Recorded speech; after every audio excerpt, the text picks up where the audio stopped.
Augustan age, many buildings were added, including the Macellum, dedicated to the imperial cult and sacred collegiate meetings. Among these fascinating remains, the frieze that decorated the lobby of Julia Felix's house is one of the most interesting. It depicts life at the Forum.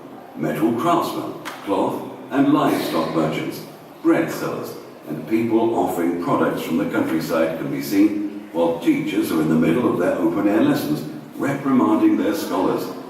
These scenes from everyday life are depicted against the rich background of monumental porticos and equestrian statues.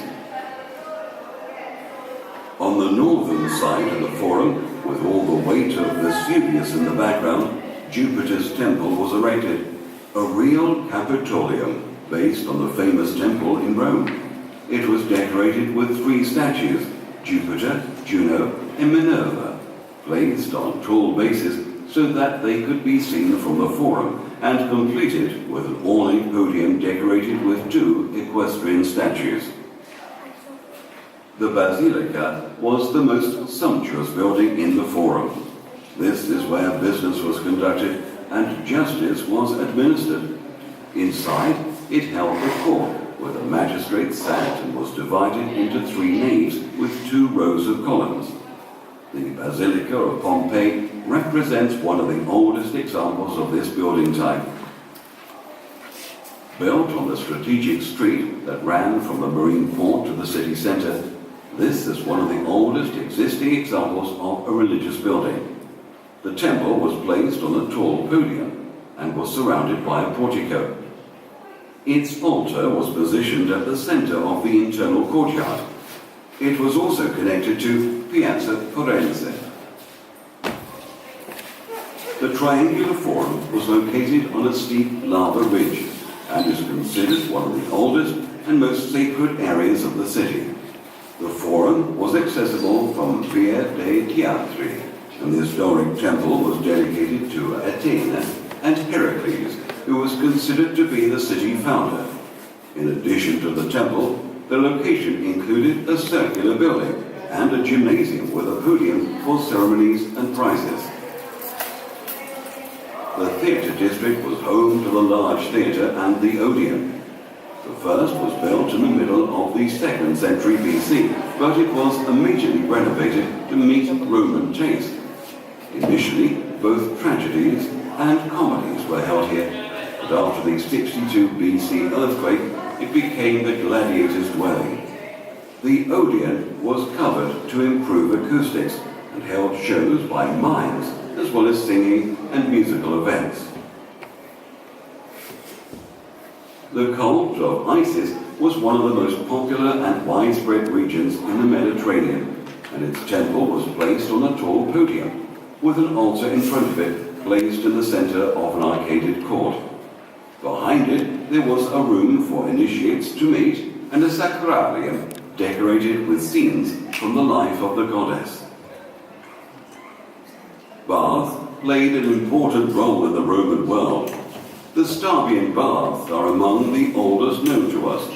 They had a pool and areas for men and women who were strictly segregated, but their rooms were organized in the same way, with a dressing room that connected to pools for cold, warm, and hot baths. Warm air was provided for the entire building through a system of tubes and double flooring that circulated the hot air produced by the furnace and movable fireplaces. Noble dwellings, called dolmos, were built according to a standard layout. They had a courtyard with a pool in the center to collect water, an internal garden surrounded by a portico, and surrounded by private and public rooms. The areas dedicated to receptions and banquets were decorated with elaborate mosaics on the floors and frescoes on the walls. The house of Julius Polybius, an important political exponent of the city, still has the kitchen and the lararium painted with a sacrificial rite, which the owners held in honor of the lares, domestic divinities.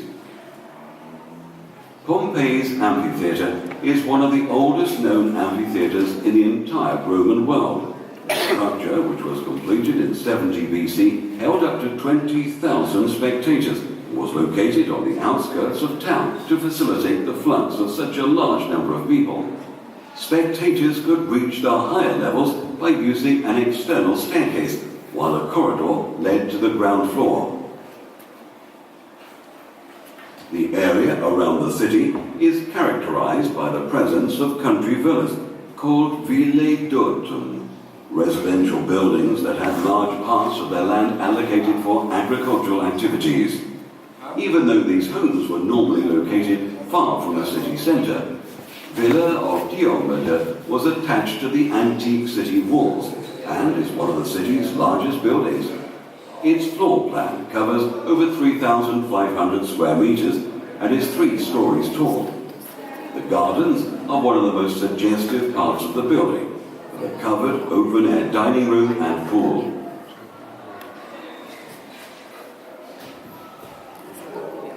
The history of Pompeii begins when the first primitive wall was built to close off a scattered group of buildings, the public marketplace, which would become the civic forum, and 2 temples, one dedicated to Apollo and a Doric temple in the triangular forum that also functioned as an emporium.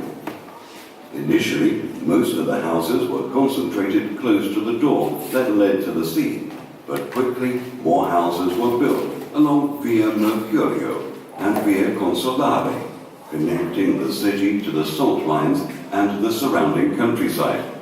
This left many areas of the city open for agricultural and livestock use. The city quickly established a precise configuration with a primary axis, a cardinal road, Via Stabiana, and 2 decuman roads, Via Nola and Via Abbondanza. These streets connected with the other nuclei, creating irregularly shaped areas, insulae, as the eastern neighborhood developed around Via Nola. During the Samnite Wars in the 4th century BC, Pompeii created and implemented a new defensive system.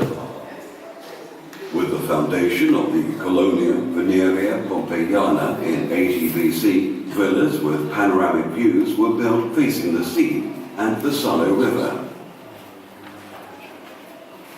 In 1748, the king of the 2 Sicilies, Charles of Bourbon, began excavations around the Herculaneum Gate, and he found a necropolis, the Temple of Isis, part of the theatre district. And in 1763, he found the inscription Res Publica Pompeinorum, which linked the remains to the city of Pompeii. In the early 19th century, the discovery of the outer walls and the House of the Faun with its extraordinary mosaic depicting Alexander the Great in battle were found. Truly systematic excavations began in 1861 under the direction of Giuseppe Farelli. Among other things, he had the plaster casts of the victims of the eruption made.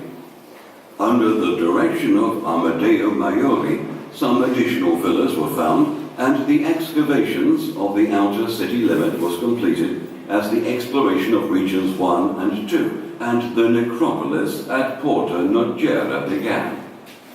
At the end of the 20th century, however, the necessity of restoring some of the previously excavated buildings limited the new funds to uncovering individual buildings and leaving the northeastern area and Porta di Stabia unexplored.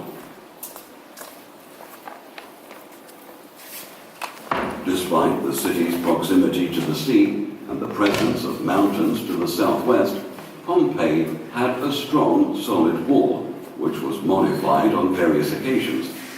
During the Samnite Wars, the city walls were fortified, and parts were rebuilt with interior embankments and 7 doors to provide public access to the city. Later, when Hannibal descended, the city raised the height of its wall and added a walkway.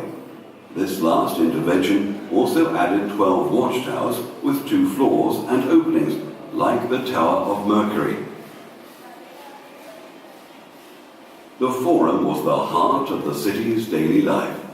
It was designed as an open area surrounded by buildings for public administration, as well as worship and trade. In the Augustan age, many buildings were added, including the Marcello, dedicated to the imperial cult and sacred collegium meetings. Among these fascinating remains, the frieze that decorated the lobby of Julia Felix's house is one of the most interesting. It depicts life at the Forum: metal craftsmen, cloth and livestock merchants, bread sellers, and people offering products from the countryside can be seen while teachers are in the middle of their open-air lessons, reprimanding their scholars. These scenes from every